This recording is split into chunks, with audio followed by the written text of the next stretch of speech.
Hello, manos, Mano Dal Ponte, Manos Radio Show na 92, a música nos conecta, e o que nos conecta com certeza é o bom e velho rock and roll. E agora, dia 29, o próximo sábado, 29 de julho, no Criciúma Shopping, tem 92 Criciúma Rock Festival. Toda a galera da 92, num festival incrível comemorando um mês, o mês especial do rock. Até porque na 92, todo dia é dia de um bom rock. Mas nós vamos nos unir. O Criciúma Shopping e a 92 FM trazem um festival incrível com 6 bandas. E aí vai ter o quê? Pink Floyd, Led Zeppelin, Red Hot, The Police, AC/DC, The Doors, Guns e muito mais. Com espaço exclusivaço, um bar Saint Beer, né? Rango de altíssima qualidade, você pode levar os seus filhos, né? O shopping da família está de portas abertas a partir das 10 da manhã. O evento começa ali meio-dia, 1 da tarde, a gente vai estar junto ali para a primeira banda e só paramos 8 da noite, tá bom? Então, sabadozão agora, Criciúma Shopping, 10 da manhã, o shopping tá aberto e o mais bacana, Fernando Choque, que o evento é? É free. É free? O que é free? Que bom que tu falou sabadozão e não sabadão, né? Por quê? Porque sabadão parece o programa sabadão do sertanejo, SBT, né? É isso? Tá bom então, sabadão. Você trouxe mais um da sua igreja? Eu trouxe. Mais um então, mais um. E aí tu vem me dizer que eu não trago o pessoal da minha igreja. Toda semana tem um aqui, é isso? Falar isso é ao vivo, assim. Tem um, você trouxe seu pastor agora. Isso aí é. E hoje tu vai te comportar. Só pra gente tomar aquele cuidado, cuidadinho, assim. só vamos... Posso mandar uns vídeos seus pra ele? Melhor não, vamos. Não? Só vamos. Mano, te preocupa com essa entrevista aqui. Com essa aqui? O que acontece depois é outra coisa. Tá bom. Quem que tá aqui hoje conosco? Eu trouxe o pastor Clério Feijó. Pastor, que prazer receber. Faz tempo que quero te entrevistar, faz muito tempo, né? Acho que a última entrevista que eu fiz com você faz o quê? Faz tempo, hein? A gente não teve Nunca, nem na outra? Na verdade, teve vários convites, né? Tá. Da Pitty contigo e a Mas gente nunca não deu naquela época? Na verdade, eu fugi porque eu achei na época assim que tinha umas pegadinhas, né? E daí não. Agora é pior, tá bom? Então. Piorou, tá bem pior. Mas hoje eu tô mais preparado também. Tá entendendo? Mas preparado em que sentido, Cléo? Porque assim, você tem uma história incrível, né? O Fernando já comentou, muitos da cidade falam da sua história, né? Muitos duvidam da sua história, né? Muitos duvidam das superações e tudo que você construiu, e hoje o próprio Fernando fala de você para mim com um carinho absurdo, né? Com as construções de você como pastor e tudo que você tem congregado em cima disso, né? Você tá mais preparado em que sentido?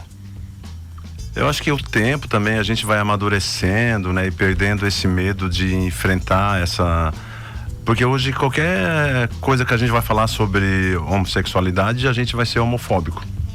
Se eu vou contar a minha história de vida, já tô sendo preconceituoso. Só no contar, você acha, Cléo? Sim, com certeza. Já cria. Já cria.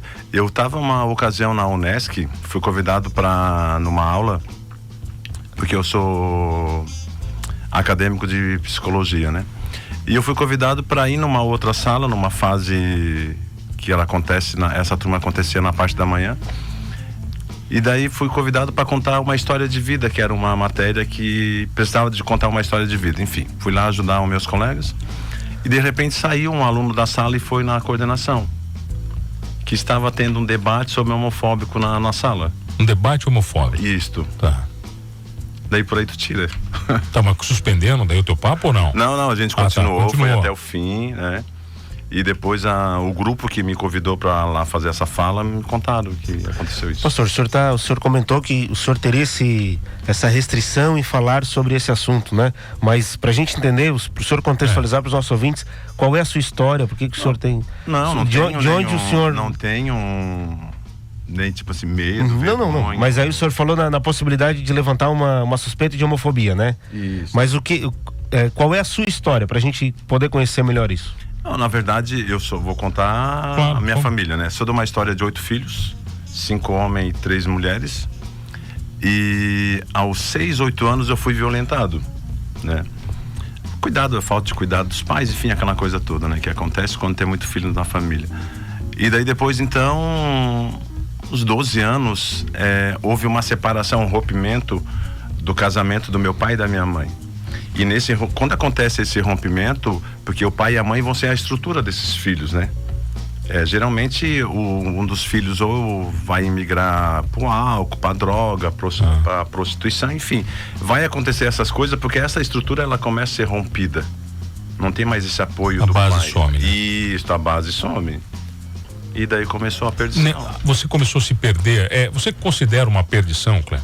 Ali começa uma vida que você não se orgulha a partir dos 12 anos. Você entendia que você estava inserido nela? Como é que você começou a entender essa nova vida? Porque, na verdade, o que acontece, né? Quando a gente larga esses princípios familiares que o nosso pai e a nossa mãe, eles passam pra gente, a gente vai estar fazendo algo que não é errado, que não vai mais agradar a eles. E a gente começa a ter uma vergonha e a gente não mais se encaixa nessa família, né? Então daí tu vai ter que sair fora. A própria vergonha faz com que você não consiga mais ser não se encaixa mais. Tá, e essa vergonha que você fala, por exemplo, é o quê? Você se torna homossexual com 12 anos, é isso? Na verdade eu fui realmente aos poucos, porque naquela ocasião eu lembro muito que existia acho que vocês vão até lembrar, existia um transexual chamado Roberta Close. Sim, famosíssimo. Tá. E essa mulher, então, ela aparecia sempre assim na TV, tinha alguns programas sábado à tarde, domingo, enfim. E a mídia, infelizmente, ela vai trazer uma influência quando esse indivíduo ele já está tendencioso para essa situação. E o que aconteceu? E naquela época eu já tinha essa tendência, já queria, né, ir para esse lado. Então eu cheguei a tomar medicamentos, tive o cabelo comprido, enfim, vestia roupa de mulher, aquela história toda, né, que um homossexual faz. E daí queria me transformar a todo custo, tomei medicamentos. Você queria ser uma mulher? Queria, a todo custo na época. Tá. E daí eu comecei a ver que começou a dar tudo errado, assim, a situação. E também, como eu tinha já um rosto mais masculino, senão não vai dar certo esse negócio, né? Tem essa voz. Como é que você disfarçava? Você uma baita voz grossa, pois cara. Pois é, Clé, como é que disfarçava isso aí? E daí, então, eu comecei a pensar, e comecei a ver, assim, as histórias de muita gente, né? Hoje, essas histórias, muitas elas não são divulgadas, de suicídios, de homossexuais, né? Ou de transexual e de indivíduo que fez a cirurgia transexual, eles não divulgam. Mas você pensou nisso tudo? Pensei nisso tudo. Tudo isso passou na sua cabeça? Passou na minha cabeça. Fazer a cirurgia, o que ia dar depois, o que ia acontecer, né? E naquela época já tinha pessoas assim que tiravam a sua vida, porque por mais que esse indivíduo ele vai fazer essa cirurgia, vai ter esse outro órgão lá construído através de um profissional da área da saúde, mas ele vai ter dentro desse corpo essa alma masculina e essa cabeça masculina. Então vai chegar um momento que ele vai se olhar, o que eu tô fazendo aqui? Mas essas misturas te incomodavam muito? Não saber quem você era, essas descobertas constantes, a procura sem fim, te incomodava? É que na verdade, mano, o que acontece, né? Quando esse indivíduo ele foge, né, desses princípios e foge desse propósito do Criador, o que vai acontecer? Ele vai se perder. E pastor, como é que foi quando o senhor teve essa percepção de que havia uma alternativa aí para aquilo que o senhor sentia? Talvez, creio eu que tenha sido com a conversão, alguma coisa assim, mas como é que foi o dia que o senhor percebeu que o caminho que o senhor estava andando não era o que o senhor sonhava? É que na verdade, lá nos 15, 16 anos já, 17, a gente já a álcool era à vontade, porque eu já não estava mais com o pai e com a mãe, né? Ninguém mais dominava. E o álcool era super liberado, né? Então, droga, comprimido que os depressivos tomam, chamado de Cofagin, com álcool. Tomava isso tudo? Sim, sim. Então, ele vai causar uma loucura, né? E a gente vai atrás dessa loucura porque a gente precisa achar uma solução. Tipo, no álcool, na droga, a gente vai procurar essa solução. Era o que? Uma válvula de escape, Cleber? Isto. Era onde você depositava... E a minha geração daquela época, a turma, todos, né? Quase todos, bem dizer todos. Era tipo assim, 98% cocaína, álcool até cair, maconha, esses comprimidos, né? Outros comprimidos, não só esse. Todo mundo usava. Na década de 80 teve muito ácido, né? Também, chegou no Brasil. Lança-perfume mesmo era uma loucura. Tá, mas me diz uma coisa, você se prostituiu? Sim. Essa foi a vida que você não é que você escolheu, mas a vida te levou para isso? É que daí a gente vai pegar várias vertentes, né? Por que o indivíduo chega nessa situação, tá? Eu tenho estudado e entendido que a gente vai pegar algumas vertentes e a gente vai chamar de uma anamnese familiar desse indivíduo. E daí a gente vai ouvir a história, vamos ver o que aconteceu, por onde que começou e vamos até lá para ver o que aconteceu, né? E a minha, ela teve vários fatores, né? Esse pai não mais presente na minha criação. Essa ruptura, né? Isto. E daí uma outra situação que a gente pode pegar também é essa que eu fui criado somente pela minha mãe, né? Essa figura feminina. Essa influência, certo? Essa influência feminina. E uma outra pegada que tem é também esse indivíduo, então o que acontece? Ele teve uma experiência quando criança, na infância, de ter uma violência sexual. Ele vai ter uma tendência, é muito raro esse indivíduo que acontece isso, que na infância, na fase adulta, ele não vai ter essa tendência. Isso fica guardado no subconsciente? Fica guardado. E é possível dar esse reset, assim, desligar essa chave, desligar essa tendência? Como é que o senhor trabalha com isso? Na verdade, as nossas emoções, a gente é feito de emoções, lembranças, registros que a gente vai ter na nossa vida. Então, e a nossa vida, ela começa a ser construída, né? Os pensadores tipo Nietzsche, Freud e tantos outros, eles vão falar que quando a gente nasce como uma folha em branco. E depois isso vai ser construído, vai ser escrito ali nessa folha, né? A nossa história. E assim é a vida da gente. E o que acontece?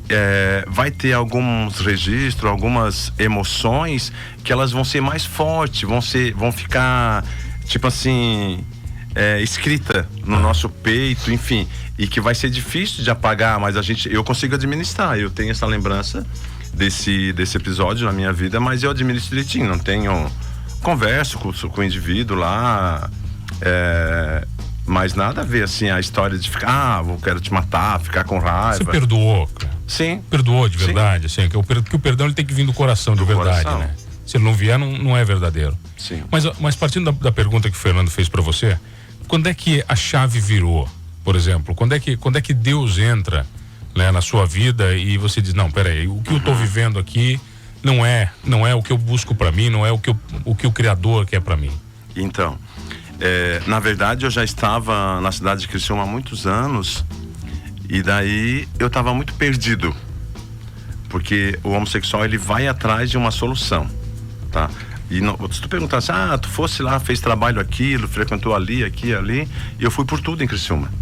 Tudo que você falou, que clínicas e tudo isso? Não, tudo quanto é seita. Tá tudo?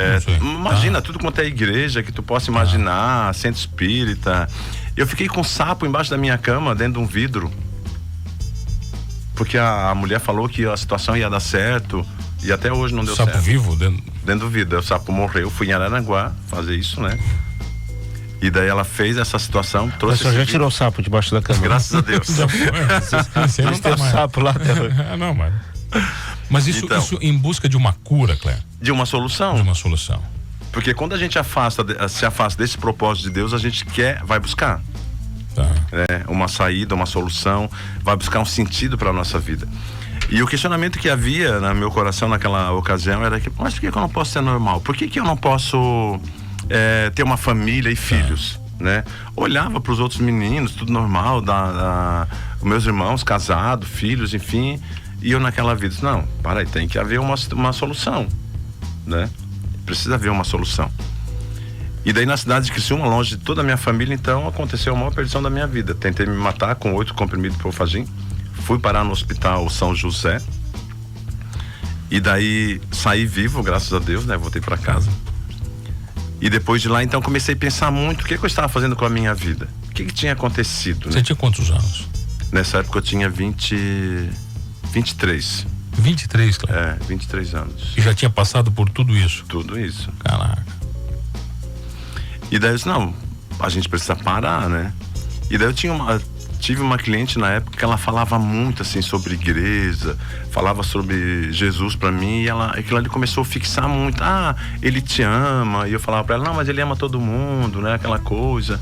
E eu vou pra igreja só quando tiver os 60, 45 anos, porque daí agora eu quero aproveitar todas, tomar cerveja e fazer festa. E era dessa maneira o meu pensamento. E demorou quanto tempo pra aceitar o primeiro convite? Foi uns longos 6 meses. 6 meses. Ela convidando e eu resistindo. Mas, Cléber... Não, mas longos 6 meses, o senhor fala até... Fica até meio triste agora, porque eu acho que eu demorei mais. Eu acho que... Coração duro. Tem gente que demora mais, professor. A maioria Cléber, mas depois de ter aceito esse convite, né, quando é que as coisas começam a mudar? Daí eu fui na primeira vez... A igreja é lá do lado do cemitério, a antiga luterana, né? E daí num dia eles cantaram uma música, A Hora do Salvador. Quando a vida se torna difícil, quando o mundo te deixa de lado, tá? E daí todo mundo te abandona, é hora de procurar quem? Não tem mais quem procurar. Ou tu te volta pra Deus, começa a chorar e gritar, ei, tô aqui, né? E eles cantaram essa música, na hora... Já tocou? Não, assim, alguém falando contigo através daquelas letras. Tá. Muito engraçado isso, né? Alguém falando contigo através daquelas palavras. E eu disse, não, minha vida tá aqui nessa música. Chorei feito um louco. Lá atrás, quase no último banco, né? Dá vergonha, né? Porque você senta no último, né? Até começar. Sim, porque eu tava aquele cabelo comprido, todo crespo, uma camisa branca da Brahma, aquela história toda, uma bermuda, né? Pô, da Brahma ainda, professor. Bem antigo, né? Desculpa, até queria... Se eu falar, o senhor vai ficar bravo comigo ou mano, então vamos deixar. Vamos no testemunho que é mais bonito. Vamos na marca. Eu ia sugerir uma cerveja melhor, pastor, mas acho que não é o momento pra gente fazer isso. E daí eu lembro que saí de lá, comecei a pensar muito assim naquilo que eu estava vivendo, né? E naquele dia já aconteceu algo assim diferente, que eu chorei muito e saí mais leve da igreja. Não tem quando o pessoal comenta, parece que eu tô mais leve, saí mais leve, né? Você deixou alguma coisa lá? Deixei. Alguma coisa ficou lá, não saiu com você? Mas mesmo assim eu continuei depois em seguida nessa vida de perdição. Lá, aqui, insistindo, queria. Dela começou a insistir com os convites, fui num grupo caseiro assim de estudo que a gente acontecia na ocasião. E ali então o negócio pegou. Daí eu vi que o negócio começou a estreitar muito e Deus começou a falar ao meu coração. Muito estranho, né? Eu ouvi falar, Deus falar ao teu coração como? Mas Deus fala, né? Com certeza. Pastor, e o senhor hoje é pastor, o senhor tem essa história de vida e hoje o senhor é cabeleireiro aí há mais de, sei lá, 30 anos. Quase 40 pra anos gente, já. 37 só. Imagina, 37. Eu não era nem nascido ainda. Só 37. Eu não era nem nascido ainda, o senhor já estava trabalhando na área. Então, se o senhor hoje está numa... Não vai falar do meu cabelo. Não é, eu quero saber, o pastor avaliar o teu cabelo, o que ele acha? Não vem nessa. O que tu acha, Cléber? É estiloso. Estiloso, você acha? Então tá bom. O teu também tá estiloso. Obrigado, Cléber. Não esquece, mano. Quando vai falar do meu cabelo, não esquece. Pastor, o senhor está num meio muito que é predominantemente aí frequentado, né, por mulheres e é um meio muito que tem muitos homossexuais também, né? O senhor recebe algum tipo de preconceito dessas pessoas ou o senhor acha que é o contrário, que o senhor é visto como uma luz no meio desse movimento? Eu acho que no começo né? Lá atrás eu era visto como assim, o que aconteceu? Fizeram uma lavagem cerebral, mas hoje não. No começo o pessoal vai dizer que é só uma fase, né? Isso. Aí depois de 20 anos, acho que essa fase é muito longa. Acho que essa fase não para mais, né, já se passou mais de 26 anos, na verdade. Sim. 26 anos dessa, que eu tô na igreja. dessa construção.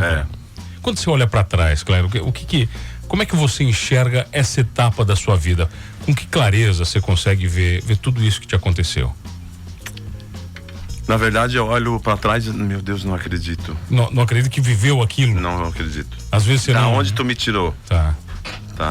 Da onde tu me tirou? Meu Deus, não dá pra acreditar que eu era desse jeito. Porque eu tenho algumas fotos, né? E isso, meu Deus. Quando você olha pra ela, você diz, não era. Não era eu. O senhor já pensou em escrever um livro? Já tem convite, né? Ia ser um baita livro. História é o que não falta, né? Tem muita história. Correu o risco de vida muitas vezes nessa vida? Sim, por causa das noites, né? A noite ela é perigosa? Sim. A gente cansou de ganhar, de sair correndo, porque de se meter em encrenca. E se mentir por prazer, às vezes, imagina, né? Pra incomodar numa turma, né? Todo mundo drogado a mil, aquela coisa toda. Quando a gente tinha que correr, entrar dentro do carro e ó. Ô Cléber, você acha que esse seu testemunho faz você um pastor melhor? Por ter vivido tudo isso, te faz um homem de Deus melhor? Não, eu acho que o que faz a gente melhor é a nossa convivência com Deus todos os dias. O nosso testemunho vai ser uma consequência, né? Daquilo que a gente vai viver todos os dias, dessa construção que a gente faz todos os dias com Deus, de saber que a nossa dependência vem dele. Mas obviamente essa característica que o senhor tem na tua história, ela traz uma experiência que outros pastores não têm, né? Não é muito comum pastores que tenham saído do homossexualismo, então o senhor tem aí uma bagagem que pode ajudar o senhor a receber pessoas que outros pastores não receberiam. Não recebe, é porque eu tenho a história para poder trazer algo para... Claro que a gente não vai falar os nomes, mas o senhor recebe com frequência homossexuais que estão querendo deixar essa vida ou que precisam de um conselho, de ouvir, como que tu fez, como é que foi? Se sentem confortáveis com você, Cléber? Sim. Pastor, não dá tempo pra mais nada, cara. Pô, já acabou, filho. Acabou, vai, viu? Agora que vinha... Teve pegadinha? Não teve. Olha aí, ó, viu? Você viu? Mas a gente volta na próxima oportunidade. Você viu? Agora você volta mais tranquilo? Volto mais tranquilo. Quem costuma fazer as pegadinhas com o senhor, pastor? O problema é ele, tá? Não sou eu. Claro, eu sempre levei uma fama ruim, tá, na cidade. E é sempre por causa dos outros. É verdade. Você viu? Tem uma fama ruim. Queimar agora. Pastor, que prazer te receber. Todo meu também, obrigado. Você tá na Luterana agora, Luterana de Casa Nova, é isso? Isso, muito bonito. Tá. Ficou bonito, o Fernando já fala todo dia, pô. Então, o negócio tá coisa mais linda. Fazer uma visita? Pô, sou obrigado, né? Ele já cansou de me convidar. Mas eu ainda tenho 5 meses ainda, pelo que eu vi. Tu demorou 6? Não, eu tô te convidando desde 2020 eu comecei a igreja nova agora não é. Zerou. Ó, mano, quarta que vem eu vou pregar da igreja. Mas daí tu também, ver tu pregando aí também não dá. Olha aí, mano. Pô, já pensou que legal? Filma pra contar pra galera depois. Você prega que dia lá? Eu vou pregar agora, tem uma agenda pro dia dos Pais. Dia dos Pais, tá. É porque a nossa igreja faz um rodízio no domingo, não é sempre a mesma pessoa, né? Tá bom, então, a gente lá. tem aqui, ó. Tem agenda aí agora? Não, mas se é o Dia dos Pais, é dia 10 de agosto. 13 de agosto. Pastor, prazeraço te receber. Bom demais. Tá? Obrigado, Fernando Schott. Imagina. Te comportou, hein? Te comportou, né, Tu achou que eu ia... Isso aqui não era nem pra eu estar aqui dentro também, era pra eu estar lá fora fazendo de conta que eu tô trabalhando. Obrigado, pastor Cléber, obrigado a você que tá comigo todas as tardes aqui no Manos Radio Show. E não esqueça de uma coisa nesse programa, somos todos humanos.